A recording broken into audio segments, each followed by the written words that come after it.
A People's History of the United States, page 4. Now, from his base on Haiti, Columbus sent expedition after expedition into the interior. They found no gold fields, but had to fill up the ships returning to Spain with some kind of dividend. In the year 1495, they went on a great slave raid, rounded up 1,500 Arawak men, women, and children, and put them in pens guarded by Spaniards and dogs, then picked the 500 best specimens to load onto ships. Of those 500, 200 died en route. The rest arrived alive in Spain and were put up for sale by the archdeacon of the town. So we see that they went on a great slave raid, all right, and they took men, women, children. We're going to read about that, the slave raid, men, women, children. And they took the 500 best ones and put them on ships and took them back to Spain. And it says, and they were put up for sale by the archdeacon of the town. Now let's read that account in the Bible. Okay, Deuteronomy chapter 28. Verse 68.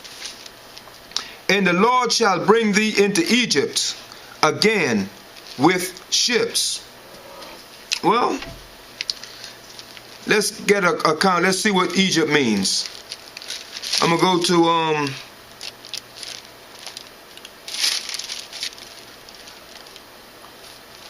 Exodus chapter 20, verse 2. I am the Lord thy God, which have brought thee out of the land of Egypt, out of the house of bondage. So Egypt means bondage. It says, I am the Lord thy God, that which have brought thee out of the land of Egypt, out of the house of bondage, because Egypt is the house of bondage. So now let's read, get an understanding on Deuteronomy 28, verse 68 again. And the Lord shall bring thee into Egypt, or into bondage again, with ships. Did we just not read that in the book, that they took slaves on ships? Let's read down. It says, thou shalt, let's start from the top again. And the Lord shall bring thee into Egypt again with ships. By the way where I spake of unto thee, thou shalt see it no more again. And there ye shall be sold to your enemies for bondman and bondwomen, and no man shall buy you. So we see there that Moses is telling them the curse is saying, you shall go into slavery or bondage again on ships and be sold to the enemy for bondman and bondwomen, and no man shall buy you. Well, we know for a fact that that happened to the Negroes, because that's how we got here.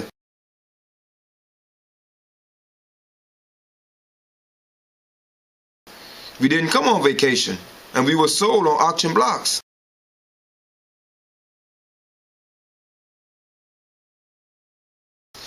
But we read here in this book, it says, then pick the 500 best specimens to load onto ships. Of those 500, 200 died en route. The rest arrived alive in Spain and were put up for sale by the archdeacon of the town. When you read up above, it says, in the year 1495, they went on a great slave raid, rounded up 1,500 Arawak men, women, and children. Remember, they sold them on slave, right? Let's get another account. Deuteronomy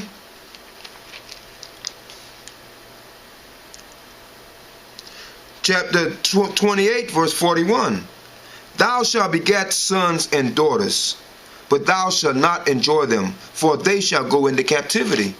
Well, that happened to the Negroes, but we read that they were taking the men, women, and children and boarding them on ships.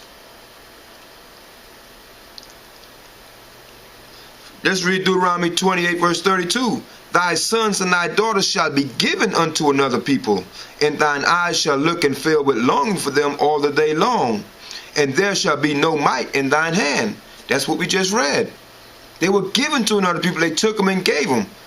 They didn't necessarily have to send the father with the child or the mother with the child. They could have sent the child by himself. Or they could have sent the father and the mother and left the child. And the children were given to who they choose, brothers and sisters. We see that this happened to our native brothers. Okay, from there, let's go to Revelations 11:8, because it says, "And ye shall go into Egypt, and the Lord shall send you into Egypt again with ships." Let's get another account of that out of the Bible. Revelations 11 verse 8. "And their dead bodies shall lie in the street of that great city, which is spiritually called Sodom and Egypt." So we seeing that. When you read further up, it talk about these two prophets, which is Israel and Judah, which were oppressed together. It says their dead bodies shall lie in the streets of that great city, which is spiritually called Sodom and Egypt. See, we spiritually dead, brothers and sisters. That's what's wrong. We don't even know our heritage. We don't know who we are. We don't know that we need to keep God's laws, because the reason we're in the condition we're in, because we broke God's laws. So we don't understand that we're spiritually dead. We are dead to the knowledge of Christ. Okay, from there, let's go to Hosea real quick. Hosea chapter 9.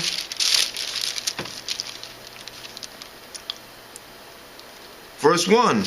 "Rejoice not, O Israel, for joy, as other people, for thou hast gone a whoring from thy God. Thou hast loved the reward upon every corn floor." So we're dealing with the northern kingdom. The Most High said, "Don't rejoice, Israel, as other people. Don't rejoice." Verse 3. "They shall not dwell in the Lord's land, but Ephraim shall return to Egypt. They shall eat unclean things in Assyria." So the scripture tell you that Ephraim, which was the head of the 10 tribes of the northern kingdom, we're going to prove it later in the lesson, that they shall return to Egypt. Bible prophecy, brothers and sisters. Okay, now let's read Hosea chapter 7 verse 8.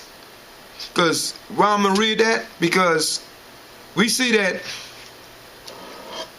wait a minute, the Negroes are Israelites, but so are the Hispanics and the Native Indians.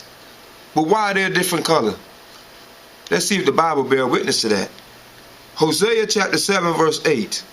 "Ephraim has mixed himself among the people. Ephraim is a cake not turned." What does that mean? You can take a pancake. You don't turn it, one side be burnt, the other side light. Because that's why you look in all those islands, they're full of a mixture of people. You got dark-skinned Puerto Ricans, light-skinned Puerto Ricans, all different shades.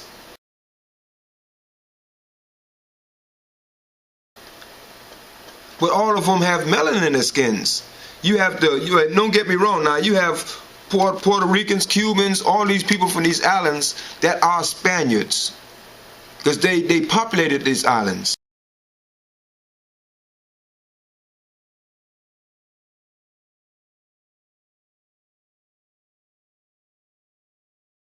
The Spaniards populated these islands, brothers and sisters. That's why the Hispanics are lighter than we are, brothers and sisters.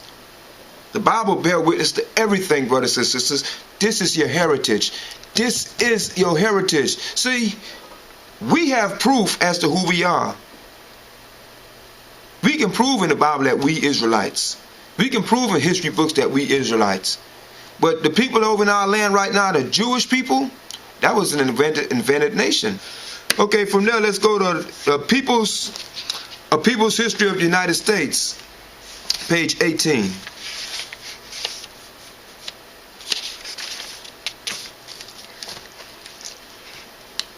Columbus called them Indians because he miscalculated the size of the earth. In this book, we too call them Indians with some reluctance, because it happens too often that people are saddled with names given them by their conquerors.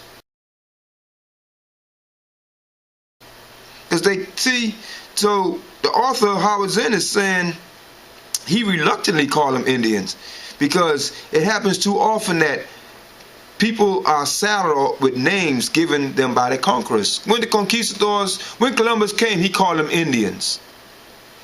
Then when they started coming more, they started calling them Puerto Rican, Cuban, Haitian, Dominican. Bible prophecy going to prove this right here. Deuteronomy chapter 28.